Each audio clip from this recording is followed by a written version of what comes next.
உங்கள் தமிழ் நேசன் TV YouTube channel. பிரதமர் அன்வாருக்கு பெரு நாட்டின் உயரிய விருது வழங்கி கௌரவிக்கப்பட்டது. பெரு நாட்டின் மிக உயரிய ஆர்டர் ஆஃப் சன் எனும் விருது பிரதமர் ஸ்ரீ அன்வார் இப்ராஹிமிற்கு வழங்கி கௌரவிக்கப்பட்டது. அந்நாட்டின் அரசு மாளிகையில் நடைபெற்ற நிகழ்வொன்றில் இந்த விருதை அதிபர் தினா புலுரேட் வழங்கினார். இந்த விருதை பெறுவதில் தாம் மிகவும் பெருமிதம் கொள்வதாக அன்வார் கூறினார். கடந்த 1821ஆம் ஆண்டு ஸ்பெயின் நாட்டிடம் இருந்து சுதந்திரம் பெற்ற பின்னர் அறிமுகப்படுத்தப்பட்ட மிக உயரிய விருது இதுவென தெரிவிக்கப்பட்டது.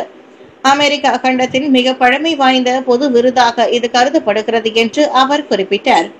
பிரதமராக பதவியேற்ற பிறகு மற்ற அங்கீகாரங்களை போல் இந்த விருதையும் நான் ஏற்றுக்கொண்டேன். மலேசிய மக்களின் சார்பாக இந்த விருதை நான் பெறுகிறேன். இரு நாடுகளுக்கும் இடையிலான நட்புறவின் அடையாளமாக இந்த விருதை நான் பார்க்கிறேன் என்றும் அன்வார் கூறினார். மலாயா உயர்நீதிமன்றத்தின் நீதிபதியாக டத்தோ நர்குணவதி தேர்வு. நீதித்துறையின் பல ஆண்டுகள் அனுபவம் வாய்ந்த டத்தோ நர்குணவதி மலாயா உயர்நீதிமன்றத்தின் நீதிபதியாக தேர்வு செய்யப்பட்டுள்ளார். அண்மையில் இஸ்தானா நெகேராவில் நடைபெற்ற நீதிபதிகளுக்கான நியமன கடிதம் வழங்கும் நிகழ்வு நடைபெற்றது. இதில் மலாயாவின் உயர் நீதிபதி பதவிக்கான நியமன கடிதத்தை மாட்சிமை தங்கிய மாமன்னர் சுல்தான் இப்ராஹிம் சுல்தான் இஸ்கந்தாரிடம் இருந்து டத்தோ ஸ்ரீ ஹஸ்னா தத்தோ முகமது ஹாசிம் பெற்றுக் கொண்டார். கூட்டரசு நீதிமன்றத்தின் நீதிபதியாக தான் ஸ்ரீ அகமது தெரினுடன் முகமது சாலி நியமன கடிதத்தை பெற்றார்.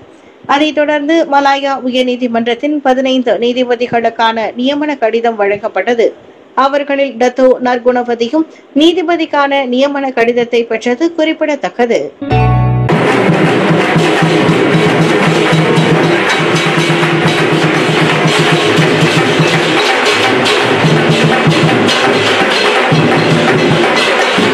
சத்யாவங்சா நாடாளுமன்ற தொகுதியில் தீபாவளி பொது உபசரிப்பு. சத்யாவங்சா நாடாளுமன்ற தொகுதியின் ஏற்பாட்டில் தீபாவளி பொது உபசரிப்பு அண்மையில் சிறப்பாக நடைபெற்றது. இதில் நாடாளுமன்ற உறுப்பினரும் இயற்கை வள சுற்றுச்சூழல் நிலைத்தன்மைத்துறை அமைச்சர் நிக் நஸ்மி நிக் அகமது கலந்து கொண்டார். செதபாக் தத்தரான் அயர் பினாசில் நடைபெற்ற இந்நிகழ்ச்சியில் இந்தியர்கள் உட்பட அனைத்து சமூகத்தினரும் கலந்து கொண்டனர். உள்ளூர் கலைஞர்களின் படைப்புகளுடன் நடைபெற்ற இந்நிகழ்ச்சியில் பல்வேறு அறுசுவை உணவுகள் மக்களுக்கு பரிமாறப்பட்டன. சத்யாவங்சா நாடாளுமன்ற தொகுதியில் பொங்கல் மற்றும் தீபாவளி பண்டிகையை முன்னிட்டு உதவி பொருட்கள் வழங்கப்பட்டன. அதோடு ரெஹ்மா மலிவு விலை விற்பனை சந்தை உள்ளிட்ட பல்வேறு திட்டங்கள் இத்தொகுதியில் மேற்கொள்ளப்பட்டு வருவதாக சிறப்புரையாற்றிய நிக் நஸ்மிட் நிக் அகமது கூறினார். இந்நிகழ்ச்சியில் கலந்து கொண்ட சிறார்கள் அனைவருக்கும் அமைச்சர் அன்பளிப்புகளை வழங்கினார். மாலை 7 மணி தொடங்கி இரவு 12 மணி வரையில் நடைபெற்ற இந்நிகழ்ச்சிகள் அனைத்து சமூகத்தையும் சேர்ந்த ஏராளமான மக்கள் கலந்து கொண்டனர். மேலும் இந்நிகழ்ச்சியில் பத்து நாடாளுமன்ற உறுப்பினர் பி பிரபாகரன், சுங்கைசிப்புட் நாடாளுமன்ற உறுப்பினர் எஸ் கேசவன், சத்யாவங்சா தொகுதி இந்தியர் பிரிவின் தலைவர் ராஜ்குமார் கணேசன், நாடாளுமன்ற உறுப்பினரின் சிறப்பு அதிகாரி ஹரிஹரன் நாகேந்திரன் உள்ளிட்ட இதர பொறுப்பாளர்கள் கலந்து கொண்டு சிறப்பித்தனர்.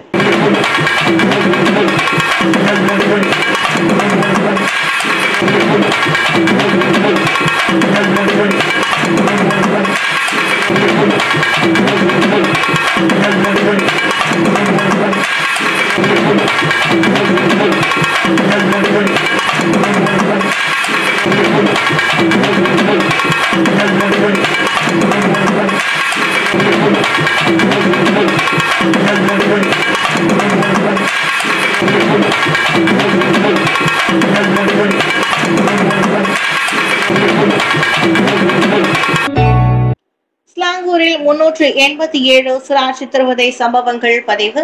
இவ்வாண்டு ஜனவரி முதல் அக்டோபர் வரை சிறார் சித்திரவதை தொடர்பில் 387 சம்பவங்கள் பதிவு செய்யப்பட்டுள்ளதாக ஸ்லாங்கூர் மாநில போலீஸ் தலைவர் டாக்டர் ஹுசைன் உமர் கான் கூறினார். பாதிக்கப்பட்ட சிறார்களில் 139 பேர் 1 வயதுக்கும் குறைவானவர்களாகவும் 96 பேர் 2 முதல் 5 வயது வரையிலானவர்களும் எஞ்சியோர் 18 வயதுக்கும் கீழ்பட்டவர்களாகவும் உள்ளதாக அவர் சொன்னார். சிறார் பராமரிப்பு மைய நடத்துனர்களே இத்தகைய குற்றங்களுக்கு முதன்மை காரணமாக உள்ள வேளையில் அதற்கு அடுத்த நிலையில் சொந்த பெற்றோர்கள், ஆசிரியர்கள் மற்றும் வளர்ப்பு பெற்றோர் உள்ளனர். ஸ்லாங்கூர் போலீஸ் தலைமையகத்தின் குற்றப்புலனாய்வு துறையினர் சிறார் பாலியல் துன்புறுத்தல், துஷ்பிரயோகம் மற்றும் விசாரணை பிரிவின் 2வது சிறார் நேர்காணல் மையத்தை நேற்று தொடக்கி வைத்த பின்னர் செய்தியாளர்களிடம் அவர் இதனை தெரிவித்தார். 2 மில்லியன் ரிங்கிட் போதைப்பொருள் பறிமுதல், கணவன் மனைவி கைது. ஸ்லிம் ரிவர் தாமன் ஸ்ரீ ஜெயா அருகில் காரில் 51 கிலோகிராம் எடை கொண்ட மீதாபெத்தமைன் வகை போதைப் பொருளை வைத்திருந்த கணவன் மனைவி உட்பட 3 கைது செய்யப்பட்டுள்ளனர். புரோட்டான் பிரிவி ரக காரை வாடகைக்கு எடுத்து போதைப் பொருளை விநியோகித்து வந்த அக்கும்பலின் நடவடிக்கை முறியடிக்கப்பட்டதாக புகித் அமான் போதைப் பொருள் குற்றப்பிரிவின் இயக்குநர் காக்காக் சான் தெரிவித்தார். 25 முதல் 27 வயதுக்குடைய அக்கும்பலிடம் இருந்து 2 மில்லியன் ரிங்கிட் பெருமானம் உள்ள போதைப் பொருட்கள் பறிமுதல் செய்யப்பட்டதாக முவாலிம் போலீஸ் தலைமையகத்தில் நடைபெற்ற செய்தியாளர் சந்திப்பில் அவர் சொன்னார். வெளிநாட்டில் இருந்து போதைப் பொருட்களை கொண்டு வந்து உள்நாட்டில் பல மாநிலங்களுக்கு விநியோகித்து வரும் அம்மூவரும் விசாரணைக்காக தடுத்து வைக்கப்பட்டுள்ளனர் என்றும் அவர் குறிப்பிட்டார். மோட்டார் சைக்கிளில் வந்த ஆடவர்களை மோதி தள்ளிய காரோட்டி கைது. மோட்டார் சைக்கிளில் வந்த 2 ஆடவர்களை மோதி தள்ளிய வெள்ளை நிற காரை ஓட்டிய அந்த ஆடவரின் காணொலி நேற்று வைரலானது. இச்சம்பவம் பேரா குவாலாகுராவில் நிகழ்ந்துள்ளது. இச்சம்பவத்தில் பாதிக்கப்பட்ட நபர்களில் ஒருவர் போலீஸ் புகார் பெற்றுள்ளார். அதன் அடிப்படையில் அக்காரோட்டி கைது செய்யப்பட்டதாக கெரியான் மாவட்ட போலீஸ் தலைவர் ஜூனா யூசுப் தெரிவித்தார். அக்கார் ஏற்கனவே ஒரு விபத்தை ஏற்படுத்திய பின்னர் தப்பி ஓடியதால் மோட்டார் சைக்கிளில் வந்த 2 ஆடவர் அக்காரை விரட்டியுள்ளனர். இதனால் சினமடைந்த அக்காரோட்டி அவ்விருவரையும் மோதி தள்ள முற்பட்டதாக நம்பப்படுகிறது. நம்ம தமிழ் நேசன் டிவியை லைக் பண்ணுங்க, சப்ஸ்கிரைப் பண்ணுங்க, சப்ஸ்கிரைபர் பெல் பிரஸ் பண்ணுங்க. இது ஒரு தமிழ் நேசன் டிவி தயாரிப்பு.